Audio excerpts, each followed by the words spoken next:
todos. Minha gratidão a Jesus pela oportunidade, uma vez mais, de estar aqui convosco. Já há um ano que não fazia uma palestra nesta casa. E dizer-vos que os antigos, na sua imensa sabedoria, no conhecimento empírico, diziam muitas vezes que há duas coisas no mundo que eu não posso compreender: os padres ir para o inferno e o médico adoecer. E então, isso é verdade, não falha. A história do inferno já é outra conversa, mas a dos médicos adoecerem. E eu também, o vírus apanhou-me na curva, estava distraído, a ver uma doentinha, deu-me a ver a garganta, deu-me uma tossidela, que até os meus óculos ficaram com vírus. Aquilo foram 150 milhões de vírus que eu apanhei e fui abaixo das canetas, porque na realidade a gripar não é para brincadeiras. Façam as vacinas. Embora agora já não vai assim muito a tempo, não é? Porque já passou o mau tempo, já está a acabar o mau tempo, mas, pelo menos para aqueles que têm mais dificuldades imunológicas, mais doenças com comorbilidades, devem fazer a vacina.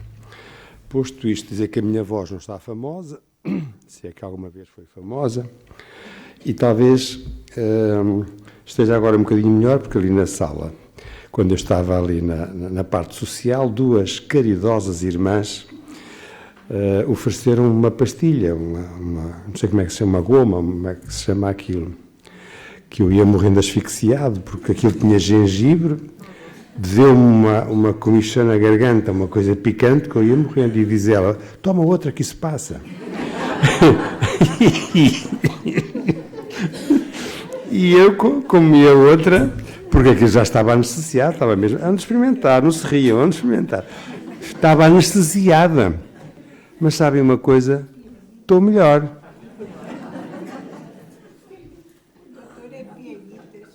Eu sou um piegas. Estou melhor. Obrigado, minha querida irmã. Hoje ganhaste um bónus hora. De maneira que, se às vezes me acontecer alguma coisa, estou desculpado pela vossa indulgência, porque na realidade não estou assim muito famoso. Esta palestra tem uma história. Ela foi feita há 5, 6 anos. Estava lá no baú, à espera. E foi uma palestra que me demorou talvez um ano e meio a preparar. Foi muito rebuscada. Tive de ir buscar muitos livros, estudar muitos livros, muitos capítulos, muitas referências que tive de estudar. E eu considerava, com a minha vaidade, que esta palestra era uma palestra assim para um dia assim mais especial, assim mais um seminário, assim uma coisa mais coisa. Como se vocês não merecessem isto. Meia culpa, espero me perdoem. O que é certo é que hoje, quando me sentei para ver que palestra vos vinha aqui apresentar, o tempo é muito pouco e a minha mão foi levada para esta palestra. E alguém me soprou ao ouvido e disse: é isto que vais falar hoje. Abri o PowerPoint, já não me lembrava do que lá tinha escrito, logicamente, comecei a ver, e começou a recordar-me na minha memória tudo aquilo que eu tinha estudado aqui há uns anos atrás.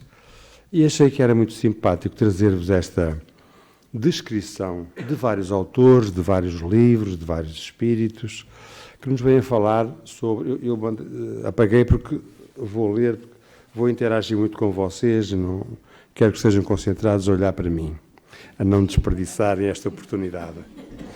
E então, este estudo mostra-nos como é a vida social dos desencarnados. Achei que tinha interesse, porque vocês estão todos na fila. Eu também estou. Estamos todos na fila, de maneira que, à cautela, já sabemos o que é que nos vai esperar do lado de lá. Mais ou menos, não é assim tão simples. Mas é capaz de ser interessante para refletirmos sobre isto.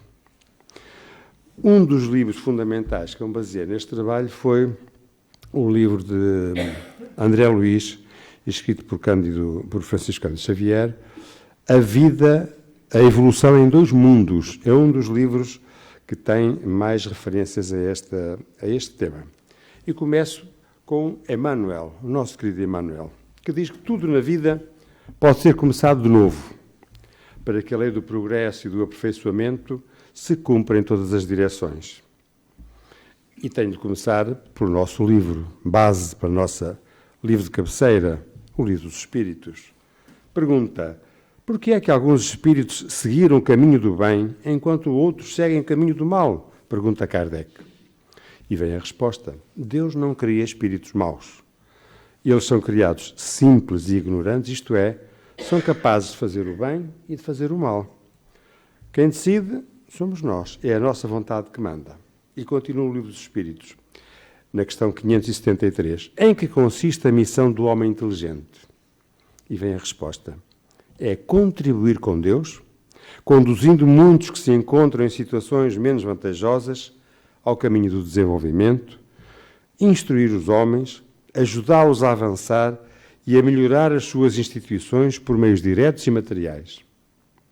Cada um de nós tem a sua missão neste mundo, porque cada um de nós pode ser útil em qualquer sentido. As missões, porém, são mais ou menos gerais e todas importantes. Todas são nobres, desde aquele que cultiva a terra até o que governa ou aquele que ensina. Cada um tem a sua missão, porque todos podem ter alguma utilidade. Então, o que é isso do progresso?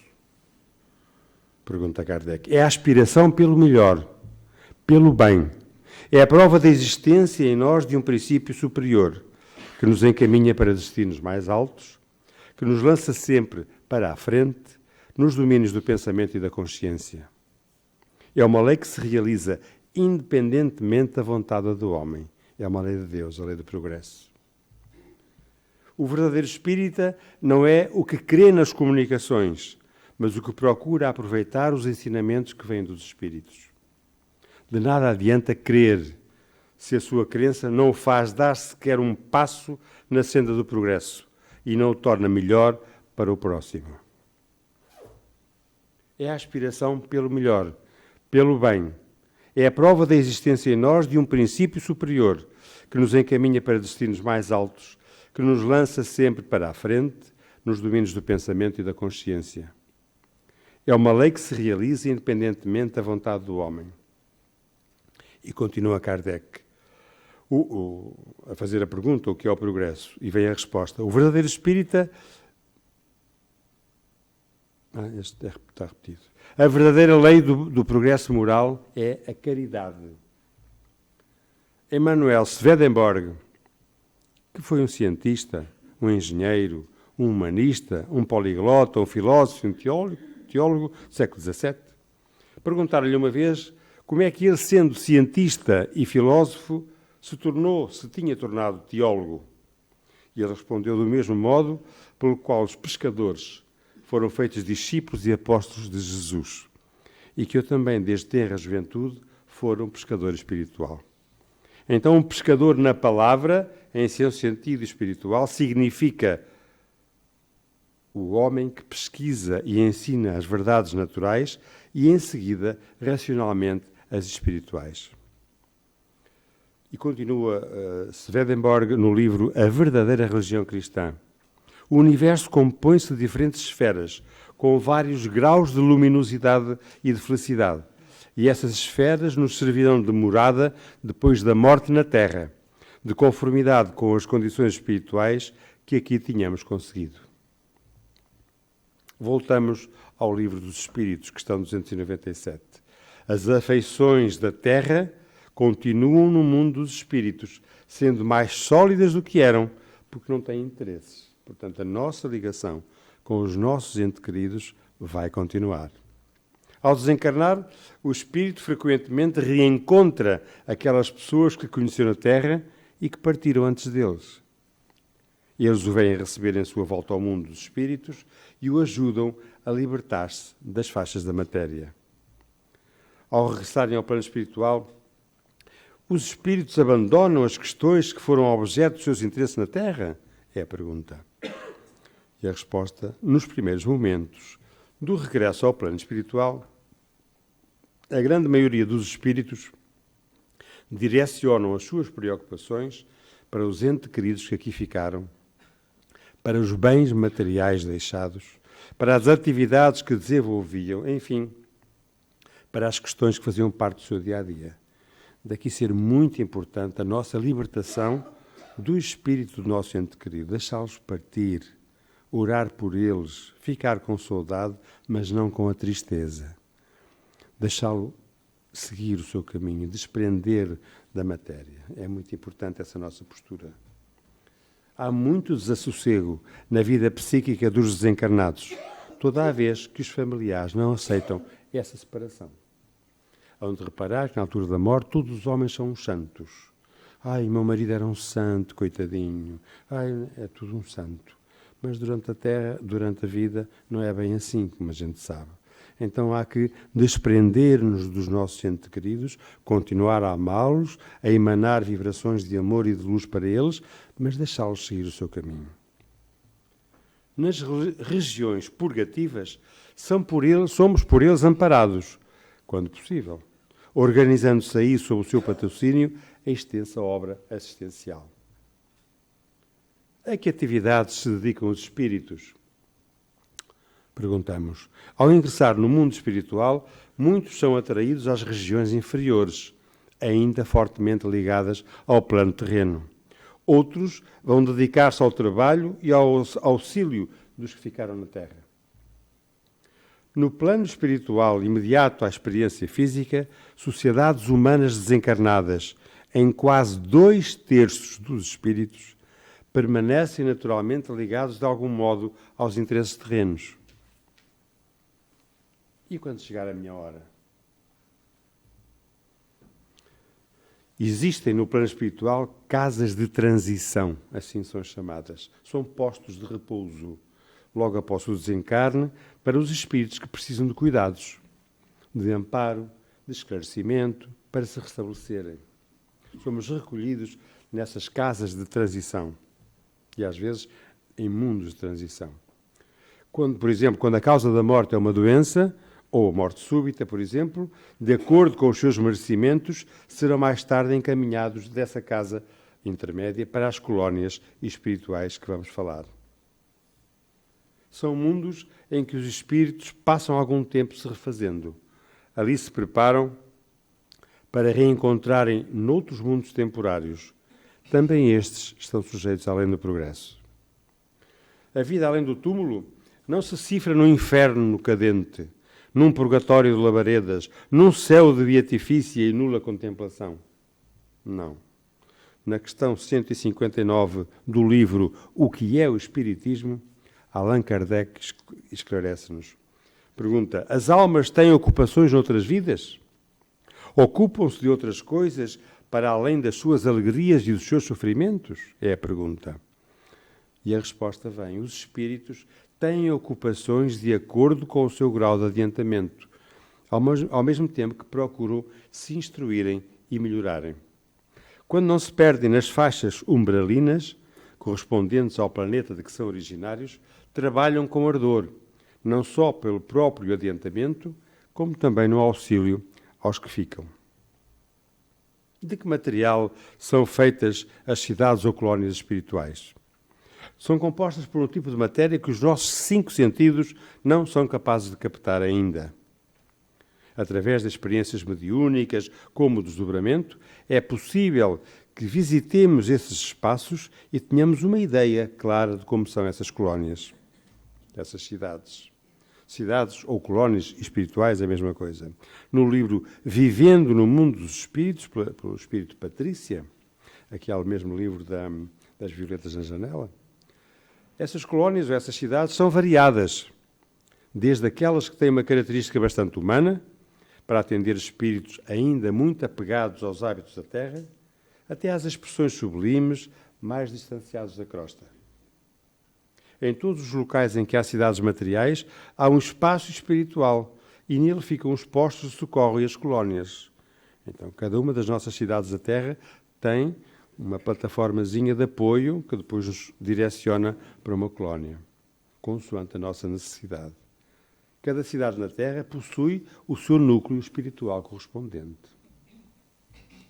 Por isso mesmo, na esfera seguinte à condição humana, existe o espaço das nações, com as suas comunidades, os seus idiomas, experiências e inclinações. inclusivamente organizações religiosas típicas, junto das quais funcionam missionários de libertação mental, operando com caridade e discrição para que as ideias renovadoras se expandam sem dilaceração e sem choque. Na Revista Espírita de 1865, também nos podemos encontrar informação sobre esta vida social dos desencarnados. Aglutinam-se em verdadeiras cidades e vilarejos, com estilos variados, como acontece nos burgos terrestres, característicos da metrópole ou do campo, edificando largos empreendimentos de educação e progresso em favor de si mesmas e em benefício dos outros. 2/3 dos desencarnados ficam ligados à materialidade terrena. O outro terço é constituído por espíritos enobrecidos que se transformam em condutores da marcha ascensional dos companheiros pelos méritos com que se fazem segura instrumentação das esferas superiores. E Mesmer, o grande físico que nos trouxe o magnetismo, também fala sobre o assunto na Revista Espírita em 1865. O mundo dos invisíveis é como o vosso. Em lugar de ser material e grosseiro, é fluídico, etéreo, da natureza do perispírito, que é o verdadeiro corpo do espírito, retirado desses meios moleculares, como o vosso forma de coisas mais palpáveis, mais tangíveis, mais materiais. O mundo dos espíritos não é o reflexo do vosso mundo material. É exatamente ao contrário. É o vosso, que é uma grosseira e muito imperfeita imagem do reino do além-túmulo. Falemos agora no livro Depois da Morte, de Léon Denis, que fala sobre os fluidos. E já vão perceber porque é que eu ponho aqui os fluidos. Porque há uma colónia espiritual, uma plataforma, que só produz fluidos, para que os médicos espirituais depois os possam usar nos tratamentos da fluidoterapia, por exemplo. Na doutrina espírita, o termo não é restrito. E Léon Denis explica: a matéria tornada invisível e imponderável encontra-se sob formas cada vez mais subtis que se dominam fluidos. À medida que se rarefaz, adquire novas propriedades e uma capacidade de irradiação sempre crescente. Torna-se uma das formas de energia. Há creches, há escolas apropriadas à educação infantil. Nas colónias espirituais, a reeducação e a instrução são indispensáveis. Os centros de estudo oferecem várias formas de educação e lazer. Todos os habitantes são estimulados a participarem de tarefas de estudo. E espero que do lado de lá não seja como do lado de cá, quando os nossos companheiros nos estimulam a vir ao estudo da doutrina e a maior parte dos dias está pouca gente a assistir. Espero que do lado de lá seja mais fácil e mais frequente a nossa participação, porque o estudo é fundamental. Então, o que são as colónias ou cidades espirituais? São locais onde os espíritos errantes se estabelecem, transitoriamente, enquanto aguardam novas reencarnações. Esses locais não possuem uma rigidez geográfica, como acontece nas cidades dos encarnados. Estão, na verdade, mais ou menos próximas da Terra, segundo o grau de evolução dos seus componentes. O que rege a formação dessas colónias ou cidades espirituais é além da afinidade. Então, quais são os diferentes tipos de cidades espirituais que existem no universo? Os socorristas visam a atender e a amparar os desencarnados presos de alguma forma aos seus dramas pessoais. Os correcionais, que são para atendimento aos suicidas, aos toxicómanos e a todos os espíritos grandemente comprometidos por vícios ou por crimes. Há colónias de estudo e desenvolvimento das artes e há outras de pesquisa no autoconhecimento e científicas. Por exemplo, a colónia das águas. A sua especialidade é receber os desencarnados por problemas circulatórios e que são afetados no perispírito pela impressão da doença. A colónia Amigos da Dor. Estas colónias ficam todas espalhadas pelo nosso universo à volta da Terra. Uma grande localização é sobre o Brasil. dada a sua grande, digamos assim, atração da parte espiritual para o problema do Brasil. A colónia Amigos da Dor realiza grandes socorros a recentes encarnados, através de missas, visto que os tarefeiros desta colónia prestam atendimento nas igrejas, Santa Casa da Misericórdia e em funções de ritual católico. É uma das mais antigas colónias. Vejam que interessante, no plano espiritual, tratarmos de ter missas e acompanhamento católico, etc. Porque, no final, é tudo fazer o bem, não é? Por amor ao próximo. A colónia da Praia, voltada para atividades espirituais que atuam na ecologia terrena, desenvolvendo estudos e observação sobre o equilíbrio do oceano, na estrutura do planeta. Funciona como um dos pontos de vigilância na harmonia planetária. A colónia das Flores, paraíso das flores, especializada no socorro a doentes oncológicos e que quase sempre conservam essa impressão da doença no perispírito. A colónia Nova Esperança, cujo governador é o nosso querido Eurípides Barçanufo, é o governador dessa colónia. Cada um deles tem um governador. É grande a quantidade de espíritos que chegam para os primeiros socorros, devido à sua potente irradiação planetária. Após o tratamento inicial, vários espíritos são encaminhados a outras colónias para a continuação do tratamento, ou por afinidade e vontade, ou ainda a pedido de familiares com méritos para isso.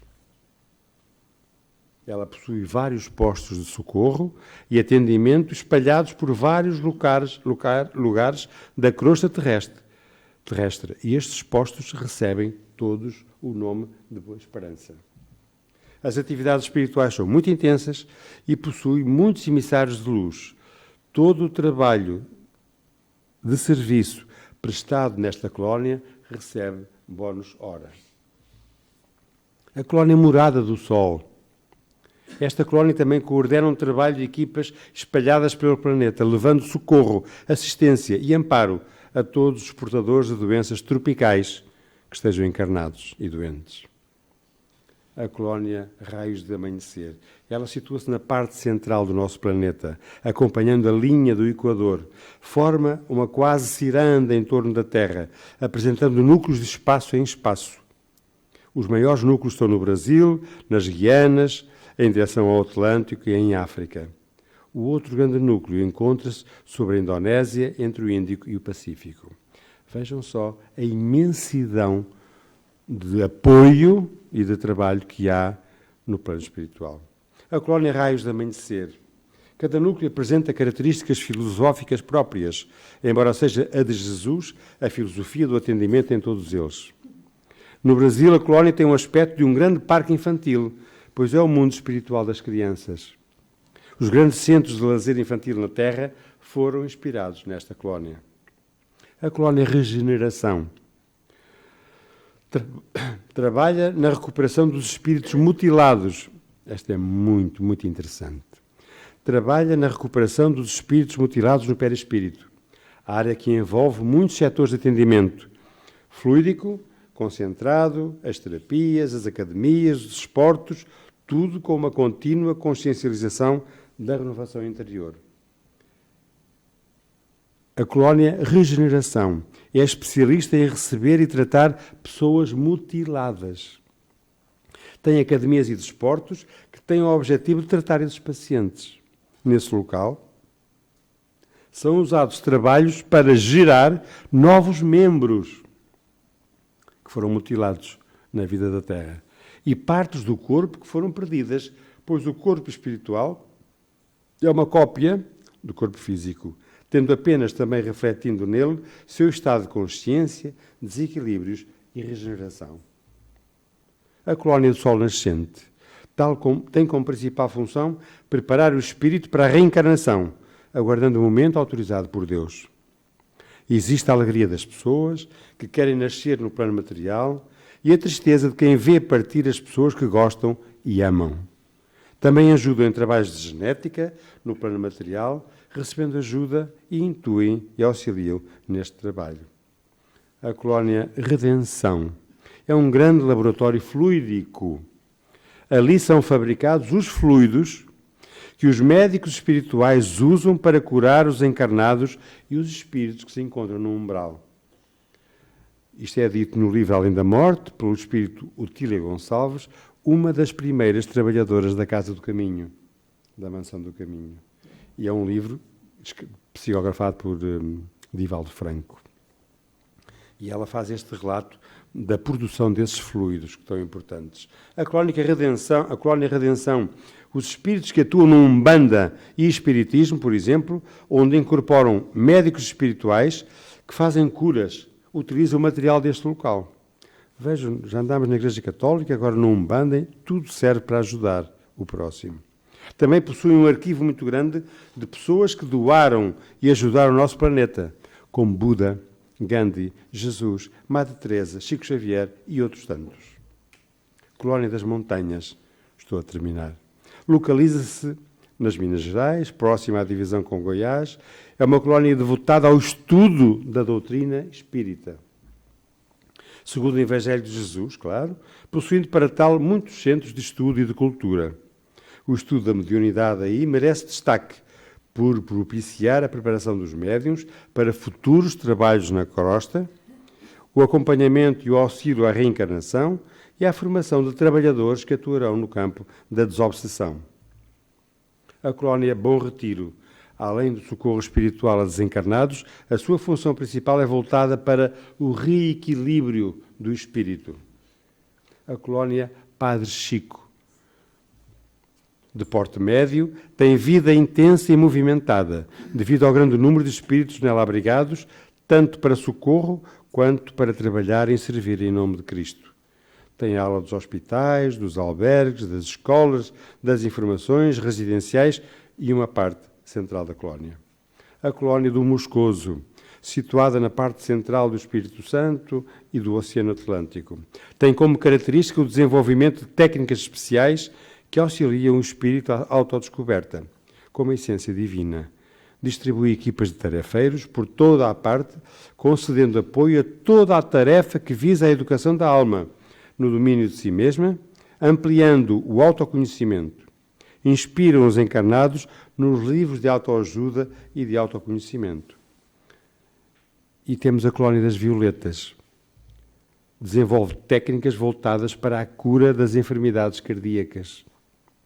O avanço médico na Terra, no setor cardíaco, recebe influência positiva desta colónia, inspirando transplantes do coração, cirurgias cardíacas e todo o avanço desenvolvido na área da cardiologia. A colónia Gramado desenvolve um trabalho específico com técnicas de estudos relacionados com a coluna vertebral e a coordenação motora das pernas e dos pés. Muitos dos médicos desta área encarnados têm afinidade com esta colónia, recebendo dela influência, em especial os que fazem cirurgias de hérnia discal, para se aprimorarem nas técnicas dessa doença. Cuidam também de serviços relacionados com paralisias. A colónia dos abacateiros, toda a colónia é circundada por abacates. Desenvolve técnicas e tratamentos específicos no atendimento renal, tanto no perispírito como no auxílio a todos os processos de doença renal dos encarnados. E porquê abacates? Porque o abacate é a fruta mais poderosa que existe para a prevenção da litese renal, das cólicas renais. O abacate é um fruto que tem um pH muito alcalino e o pH alcalino não permite que a formação do cálculo se faça devido aos cristais dourados e de oxalatos. Então é a colónia dos abacateiros, especificamente criada para a prevenção das situações renais. Colónia Estudo e Vida, destinada a todos os espíritos interessados e preparados para o autoconhecimento, possibilitando uma reprogramação do próprio futuro com vista ao aperfeiçoamento. A colónia Arco-Íris é uma área equivalente, muito grande, possui mais de 250 mil habitantes. Ela tem a forma circular. Não, desculpem. Colónia Arco-Íris. Tem 20 quilómetros de largura. Os espíritos voltam entre Arco-Íris como se fossem viadutos no espaço. É de lá que eles vêm em tarefas de amparo aos encarnados e conhecidos como os filhos de Arco-Íris. e agora é que vem a colónia Alvorada Nova, que é uma colónia muito grande, possui 250 mil habitantes. Possui uma forma circular. O campo vibratório manifesta a imagem de uma estrela imensa de 8 pontas. A atual coordenação desta colónia está a cargo de Cairbal Schutel, farmacêutico e político brasileiro. Devotada ao estudo da doutrina espírita, segundo a óptica do Evangelho de Jesus, possuindo centros de estudo e de cultura. O estudo da mediunidade merece aí destaque por propiciar a preparação dos médiuns para futuros trabalhos na crosta, o acompanhamento e auxílio à encarnação e à formação de trabalhadores que atuarão no campo da desobsessão. E, por último, a colónia que por nós é mais conhecida, o Nosso Lar. Ela tem a forma de uma estrela de 6 pontas e foi construída por portugueses que desencarnaram a partir de 1500, na altura dos descobrimentos, com o fim de abrigar e auxiliar os espíritos que desencarnavam próximos daquela região do Brasil. Está localizada sobre o Rio de Janeiro e possui mais de 1 milhão de habitantes, espíritos. É uma das centenas de colónias espirituais que existem no plano espiritual do Brasil. A colónia também serve como período de preparação para os espíritos entre uma vida e a outra. Está dividida em vários ministérios, da comunicação, do auxílio, da regeneração, do esclarecimento, e especializados em cuidar dos assuntos mais ligados ao plano da Terra. A colónia... para terminar, queria falar-vos da questão 233 do Livro dos Espíritos. A pergunta: os espíritos já purificados vão aos mundos inferiores? E a resposta: vão frequentemente para ajudar o seu progresso. Sem isso, estes mundos estariam entregues a si mesmos, sem guias para dirigi-los. Vários foram os livros que eu busquei para preparar este trabalho. Como podem constatar, há uma imensidão de trabalho do lado de lá da vida, no plano espiritual. Está tudo super bem organizado. Há imensas colónias para tudo e mais alguma coisa. Resta-nos a nós, pelo nosso livre-arbítrio, podermos ter o desenvolvimento espiritual suficiente para podermos ser encaminhados o melhor possível para o nosso desenvolvimento. Minha gratidão pela vossa atenção. E as pastilhas são mesmo boas. Muito obrigado a todos.